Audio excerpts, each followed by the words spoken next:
दोस्तों, मनुष्य के जीवन में जो सबसे बड़ा सच है वो है मृत्यु। जैसे धरती पर सूरज और चांद है, वैसे ही मनुष्य के जीवन में जन्म और मृत्यु दोनों ही है। जन्म के समय हर व्यक्ति खुश होता है, उसे लगता है कि उसको एक जीवन जीने का एक मौका मिला है। लेकिन मनुष्य हमेशा मृत्यु से भागता है। उसे लगता है कि मैंने ये जितना समय जिया है ये कम है और मैं मृत्यु से बच जाऊं तो ठीक है।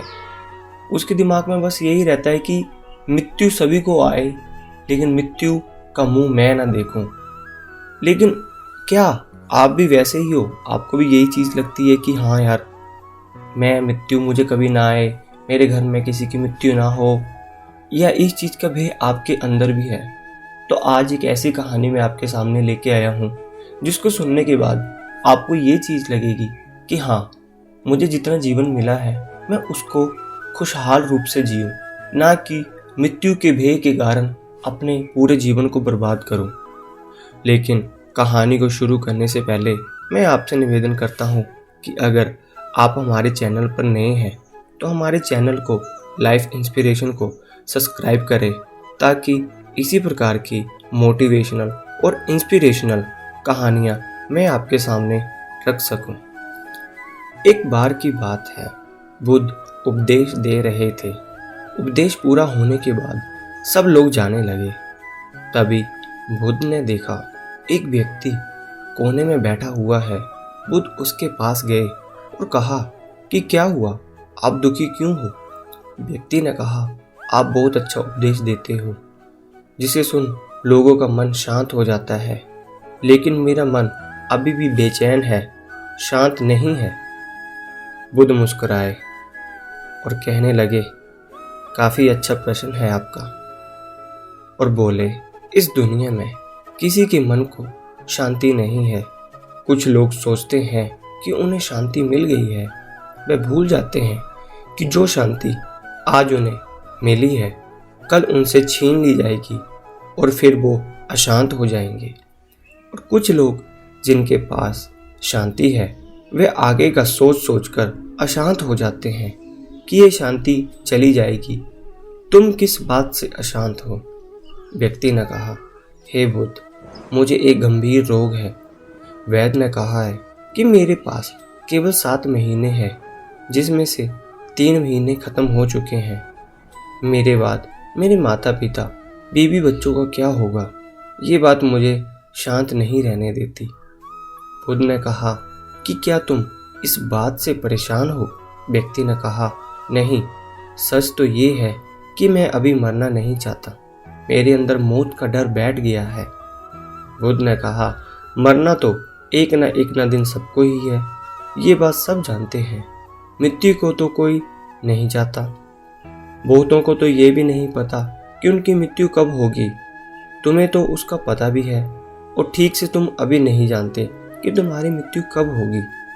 क्या तुम्हें पता है कि तुम कल का सूरज देख पाओगे?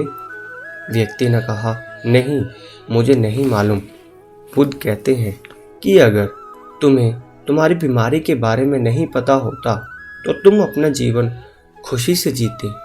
ना तो अभी भी वही करो, आगे का मत सोचो। अपने आज को भरपूर जियो, खुशी से।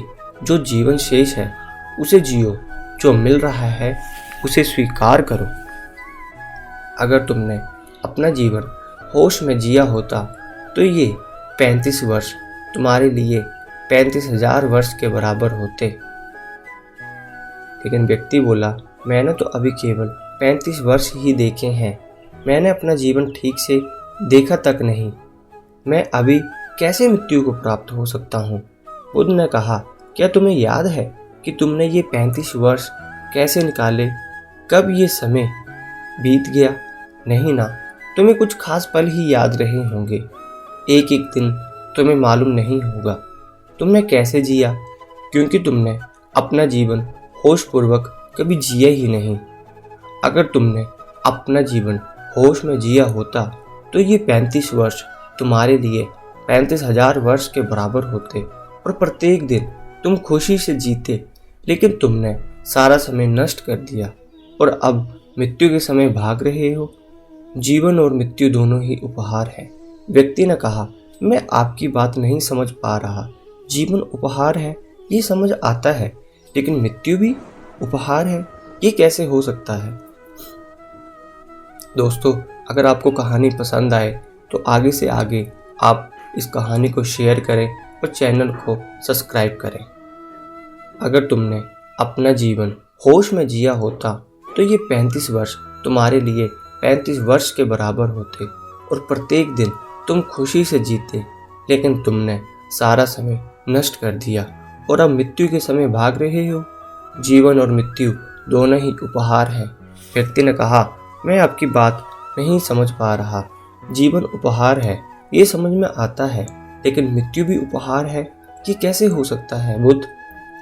जब वह व्यक्ति और बुद्ध बात कर रहे थे तभी व्यक्ति के पिता वहां पहुंच गए और उनकी बातें सुनी। बुद्ध ने कहा, वास्तव में मृत्यु जागरण है। तुम्हें अपने जीवन के 35 साल जिए, लेकिन कभी भी जीवन के बारे में मृत्यु का यही काम है, जीवन को जागरण की तरफ ले जाती है। अगर मृत्यु न होती तो व्यक्ति जीवन तक अंधेरे में ही रहता और कभी भी रोशनी की तरफ नहीं बढ़ता।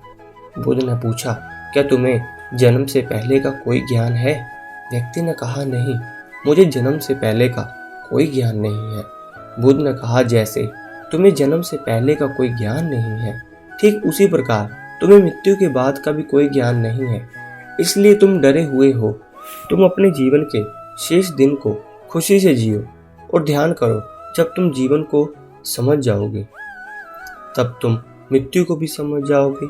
ये जो डर तुम्हारे अंदर मृत्यु का है, ये निकल जाएगा, तब मृत्यु के उपहार को भी समझ पाओगे। बुद्ध की बातें सुन व्यक्ति के पिता ने कहा, आपकी बातें सही हैं, लेकिन आप मृत्यु को हमारे लिए उपहार बता रहे हैं। लेकिन वह हमारे लिए कैसे उपहार है? ये तो हमारे कुटुंब के लिए उपहार है। अगर ये हमसे छीन जाएगा तो ये हमारा उपहार भी हमसे छीना जाएगा, तब हम क्या करेंगे? बुद्ध ने कहा कि पूछो अपने पिता से, क्या तुम्हें कभी किसी ने कोई उपहार दिया है? पिता ने कहा, हाँ, मेरी बेटी ने मुझे एक बार एक उपहार दिया था। बुद्ध ने पूछा, अब वह कहाँ है? पिता ने कहा, वह गांव में आए बाढ़ के कारण बाढ़ के साथ ही बह गया और नष्ट हो गया।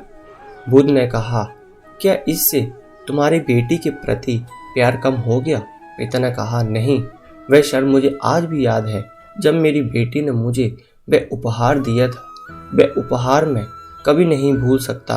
वह मेरी पुत्री से मुझे पहली बार दिया था, वह हमेशा मुझे याद रहेगा। बुद्ध ने कहा, ठीक इसी प्रकार तुम्हारा बेटा भी तुम्हारे साथ रहेगा। उसके जीने के बाद आपने कितना जिया ये मायने नहीं रखता। खास बात यह है कि हम जो जीवन जीते हैं उसे पूर्ण रूप से जागृत होकर जीना चाहिए। व्यक्ति ने कहा, आप सही कहते हैं, लेकिन मेरे बाद मेरे परिवार का क्या होगा? बुद्ध ने कहा, क्या तुम उनके लिए कुछ कर सकते हो? व्यक्ति ने कहा, शरीर से तो अब मैं कुछ भी नहीं कर सकता। बुद्ध ने कहा, फिर जब तुम कुछ कर ही नहीं सकते तो उस बारे में क्यों सोच रहे हो? जो समय है उसे जियो। इस दुनिया में कोई किसी के लिए कुछ नहीं करता, सबको खुद अपना जीवन जीना होता है।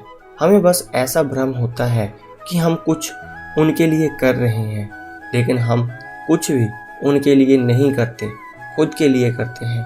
अगर आज तुम अपने परिवार के लिए जमीन जायदाद इकट्ठा कर रहे हो तो तुम उनके लिए नहीं, अपने लिए कर रहे हो, क्योंकि इसको करने से तुम्हारे अंदर आंतरिक शांति रहेगी। लेकिन तुम रहोगे इस भ्रम में कि तुमने उनके लिए किया है, लेकिन ये तुम खुद के लिए करते हो। अगर तुम उनके लिए कुछ भी नहीं करोगे तो भी उनके जीवन में कोई खास फर्क नहीं पड़ेगा, क्योंकि जीवन कभी भी एक समान नहीं रहता, कठिनाइयों से भरा रहता है। जीवन कभी भी आसान नहीं रहा है, संघर्ष करना पड़ता है, तभी जीवन चलता है। गरीब व्यक्ति से ज़्यादा परेशान अमीर व्यक्ति होता है। इससे ये पता चलता है, धन से तो जीवन को सुरक्षित नहीं किया जा सकता, लेकिन पूर्ण रूप से जागृत होकर जीवन को सुरक्षित किया जा सकता है।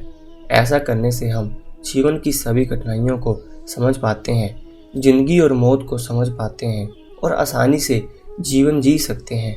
वह व्यक्ति बुद्ध की बातें सुन बोला, मैं आपकी बातें समझ गया हूँ और अब मुझ में से मृत्यु का डर चला गया है और मैं अपने बचे हुए जीवन काल को अपने परिवार के साथ खुशहाल रूप से जीऊँगा। आशा करता हूँ कि आपको भी ये कहानी समझ आई होगी और आपको भी पता चला होगा कि हमें भविष्य के बारे में ना सोचकर आज के बारे में सोचना है। आज जो समय मिला है हमें उसे अपने परिवार के साथ अपने साथ घुल मिलकर खुशहाल रूप से उसे जीना चाहिए, ना कि भविष्य काल के बारे में सोच कर आज को ख़राब करना है। अगर आपको कहानी अच्छी लगे तो कमेंट बॉक्स में कमेंट करें और आगे से आगे शेयर करें। धन्यवाद।